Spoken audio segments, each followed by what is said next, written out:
দর্শনার্থীদের বিনীত অনুরোধ করছি সামনের দিকে এগিয়ে যান। আপনারা পিছনে ভিড় করবেন না। পুরুষ দর্শনার্থীদের বলছি সামনের দিকে এগিয়ে যান।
এই জীবন যেন এক অনন্ত রঙ্গমঞ্চ, যেখানে প্রতিটি নিঃশ্বাস এক একটি দৃশ্যের সূচনা, আর প্রতিটি স্পন্দন এক একটি সংলাপ।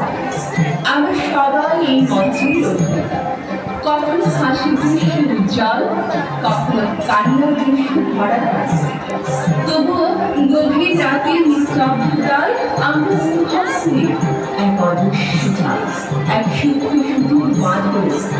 এ জীবনটি সত্যি আমাদের নিজে, নাকি আমরা সেই পুতুল যা নাচে ঈশ্বরের কোনো অজানা পরিচালক দেয়? ঈশ্বর নিয়তি সময় আজ আমাদের জীবনের সেই মঞ্চের মতো। আমরা ভাবি আমরা স্বাধীন, আমরা নিজের জীবনের গল্প নিজেই লিখছি, কিন্তু আসলে কি তাই?